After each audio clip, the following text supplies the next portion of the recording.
Kirk Hammett, the guitar legend's vintage treasures and musical journey. When it comes to legendary heavy metal guitarists, Kirk Hammett is a name that resonates with fans around the world. With over 40 years of electrifying performances and unforgettable riffs under his belt, Hammett has crafted some of the most iconic solos in heavy metal history. His journey with Metallica has taken him to thousands of stages across the globe, and his influence on the genre is undeniable. Few guitarists can claim to have maintained such a high level of artistry for as long as he has.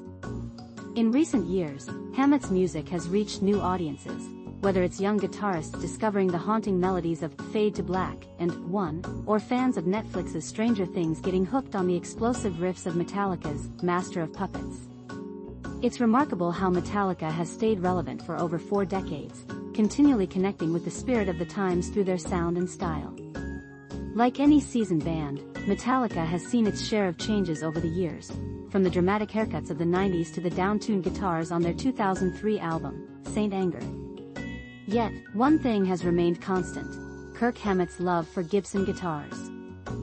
Since joining Metallica, he has built a reputation as a formidable player, especially known for his beloved 1979 Gibson Black Flying V, which he thrashed on during the early 80s. Today, Hammett and fellow bandmate James Hetfield continue to captivate audiences with a stunning array of unique Gibson and ESP guitars. Recently, Hammett's vintage guitar collection has garnered attention, particularly his prized 1959 Gibson Les Paul, affectionately known as Greeny.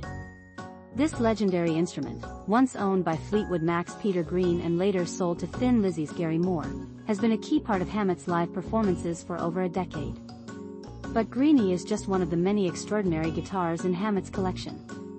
In collaboration with Gibson Publishing, he has unveiled his own guitar book, The Collection, Kirk Hammett, which showcases not only his rare vintage guitars but also the cherished instruments that have accompanied him throughout his 4-decade journey with Metallica.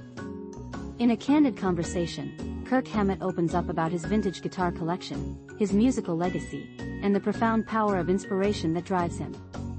So, which guitars do you find yourself reaching for the most these days when you're jamming or practicing? Kirk Hammett: honestly, I can't get enough of Greeny. It's my best sounding guitar, and as a player, you naturally gravitate towards what sounds the best. It's wild because, without a doubt, Greeny is the best sounding guitar I own. I'm always aiming guitars because I'm a bit OCD about it, and I haven't found anything that comes close to Greeny's sound.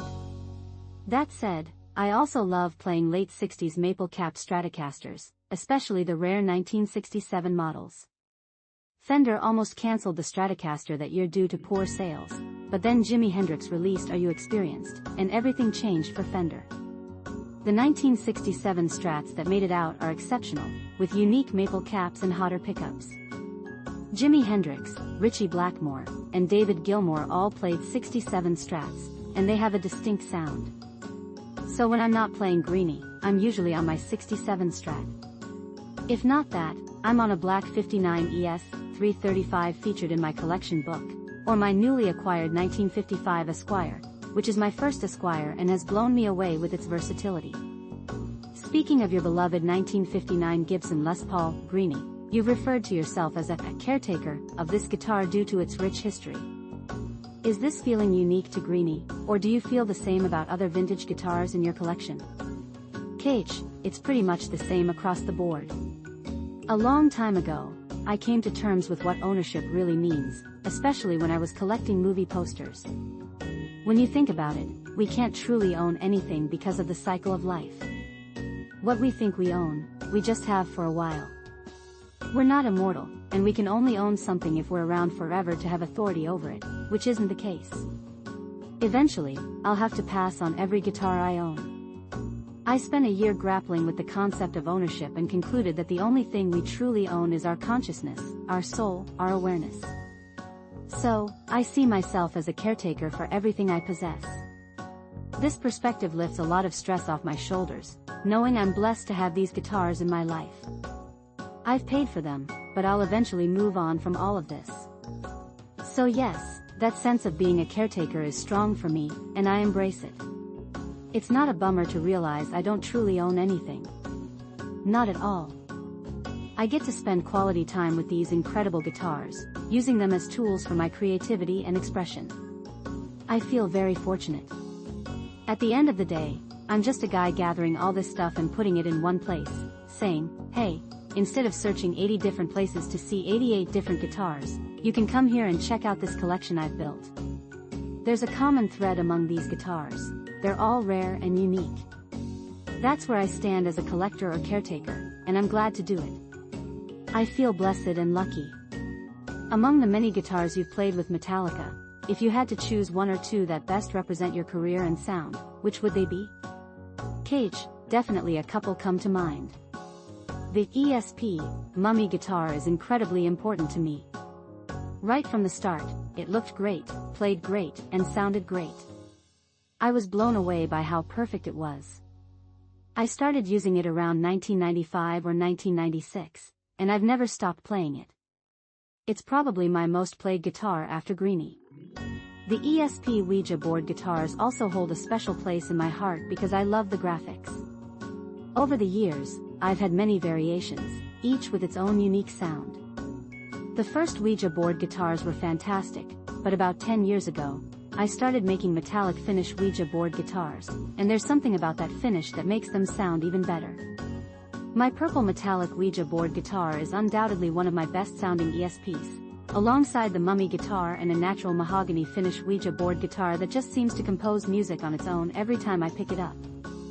From a songwriting perspective, do you associate certain guitars in your collection with specific riffs or songs you've written? Cage, absolutely. My original Flying V, the '79 Gibson Black Flying V, was a treasure trove of music. When I got that guitar, it was riff after riff because it had the sound I was searching for. With humbucker pickups into a Marshall, as long as I dialed in my sound, I was happy. I believe riffs exist within guitars, they just need to be coaxed out. James Hetfield and I often talk about it. Oh man, that guitar has so many riffs in it, or it's trying to get them out. I totally get what he means. Some guitars just scream to be expressive. Greeny is one of those. Greeny refuses to retire, it demands to be heard and commands attention. I give Greeny all the attention it deserves, and in return, it inspires me and gives me music. After playing for 40 or 50 years, I've decided I won't work hard on music anymore. Spontaneity is key to the best ideas. The best ideas come when you don't overthink them, they just flow to you. Every day, I sit down and ask, what do you have for me, and something always comes out. It's a bit of a problem because I end up with so much music that I need to do something with it. You have to make it relevant or meaningful, or else the music will stop coming. That's how I see it. It's bordering on the metaphysical, but I can't describe it in scientific or layman's terms.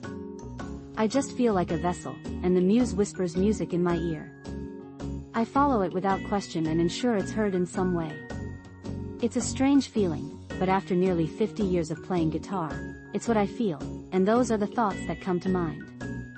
I believe in the power of inspiration. It hit me hard when I was 15, whether it was Hendrix, Michael Schenker, Jeff Beck, or Ritchie Blackmore. That inspiration still drives me today. If I can inspire just 10% of that in others, I'll leave this earth a happy man. I've contributed a lot to music and art, but the real victory is inspiring others to create the music of the future.